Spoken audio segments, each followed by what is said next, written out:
Hi guys, my name is KP Balan and some of you guys know me from my previous videos regarding the AMC journey. Well, I am here today to talk about what's on the news everywhere and I've been getting a lot of queries about. Now, before I start, I'd just like to introduce myself to those of you guys who have not seen me before or heard me talk before. I am a clinical tutor for the AMC exams and I'm also working here as a registered doctor. I have done the exams myself, and so basically I go off my journey, and also all my team members as well. They've all done their exams. Now, little bit about myself. I'm an IMG and I am from India.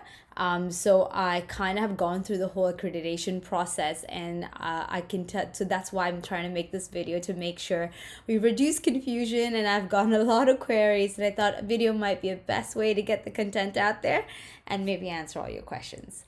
So do follow me on my YouTube channel, do subscribe below, and also drop in your comments below because I'd love to hear your thoughts and where your head is at and what are some things I also need to think about to kind of help you through your journey, and are there questions that I could answer by even doing a further research.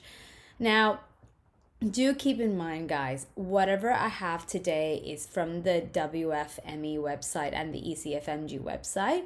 And whatever I have today is from what all the information they've put on their website and what they have tried to convey to us. Now, that doesn't mean in the future the rules and the regulations and what the accreditation means will not change. And as they change, I will keep updating you through videos. So do subscribe, and it does keep you most up to date on the practices and what it means to you regarding this accreditation. Now, today, I know that a lot of you guys have seen these tabloids that have come up, especially I think they were released yesterday. Been getting a lot of queries, a lot of messages, and a lot of Instagram posts as to what this means. So as you can see, Times of India, Outlook, and also the Economic Times have released it. So it's been pretty much widespread. So what does this mean? So first and foremost, we must understand what the WFME means. So basically the full form of it is World Federation for Medical Education. And what does that mean?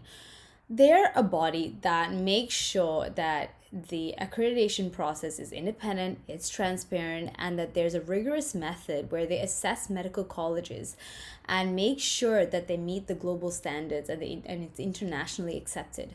So all the countries that belong under the WFME means that they have met the global standards of medical education. Okay? And the thing about WFME is that individual colleges can't apply.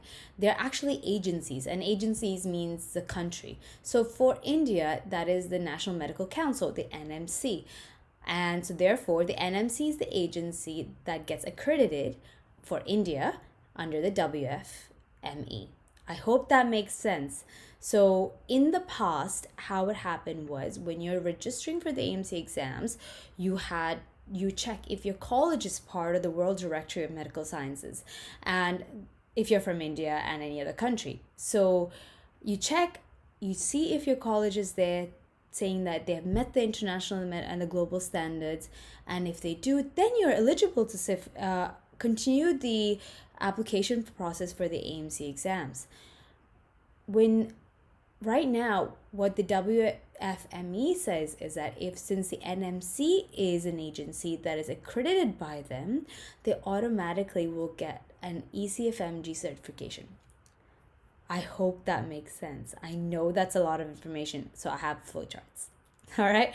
And what does this also mean? It also means that new colleges in India, like in the next 10 years, because accreditation is for 10 years, if they meet the NMC standards, they also will meet the WFME accreditation. Okay, so those of you who guys are going back to India or looking at going back to India to study, do check out if that's a good college and that college has met the NMC standards. Okay, I hope that kind of gives you just of an idea. So let's do flowcharts. So as you can see, this was the presentation I've used in my previous videos to kind of explain what the pathways for accreditation and setting up an AMC portal and getting EPIC verification and things like that. So first, your college has to be recognized by the AMC and the World Directory of Medical Sciences Registry. So that's where this NMC accreditation plays a big role, and I'll tell you how in a minute. Once you've checked your college works and is in there, you create an AMC ID through the AMC portal, right? And you have to send in an EPIC verification. And how do you do that? You send in some paperwork all the way to Philadelphia to ECFMG, which is a third party that does all the accreditation, and you get an EPIC certification or ECFMG certification. Once you get that certification, you progress on to going to your exams. So that is where it makes a big role. So, as you know, this is mainly for candidates who are coming through the standard pathway, who are subjected to take the AMC MCQ exam and the clinical exam. Even if you're subjected to just taking the AMC exams, you're subjected to this. And even for candidates who are doing the specialist pathway, they need ECFMG recognition, because that is one of the steps in setting up an AMC ID. Okay, so ECFMG accreditation is required for the specialist pathway and the standard pathway. For majority of the candidates that come in here are currently through standard pathway. That's why it's highlighted in red. Okay, so what does this mean? So it's mainly for Indian graduates who are coming here.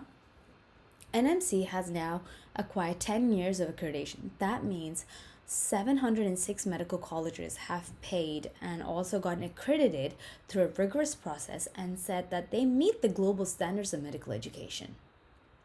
Okay, so we're trying to make sure that we get good doctors and that your base as a your basics when you study medicine are strong. So what does that mean for Australia? Australia is one of the countries that required the WFME verification through ECFMG, the third party. Like I mentioned in the previous slide, where you have the EPIC verification, where you have to send in papers to ECFMG to get this EPIC verification. That is this process. So what does this mean, accreditation mean? It means that if you have the NMC accreditation, if you're registered to practice in India and you have the NMC accreditation, that means you should not have any hurdles in getting the ECFMG verification and certification. Is that clear? That means it should be straight up process for you to go and register for the AMC exams. Now, that brings up a lot of questions as do I still need to do the AMC exams? From what I can see from the ECFMG website and from the AMC website, the answer is yes. You still have to do the AMC MCQ and you still have to do the AMC clinical exam or the work-based assessment if you're going through the standard pathway. If you're coming through a specialist pathway, again, you need this ECFMG verification, but you don't need the AMC exams if you're recognized as a specialist.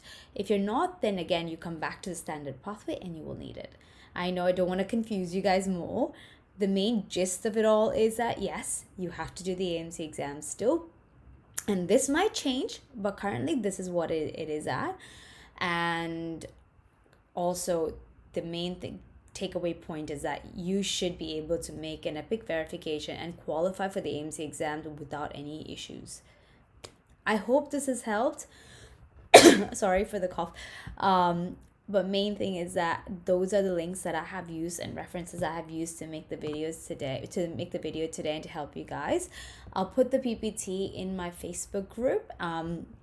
So do hit me up through, those are the platforms that you can hit me up through, and I usually respond through too. And if there's any changes, I will keep updating you guys. So do subscribe below and do follow me. I would love to hear your thoughts. Drop in a comment below. And I hope this has been a helpful video. Bye, guys.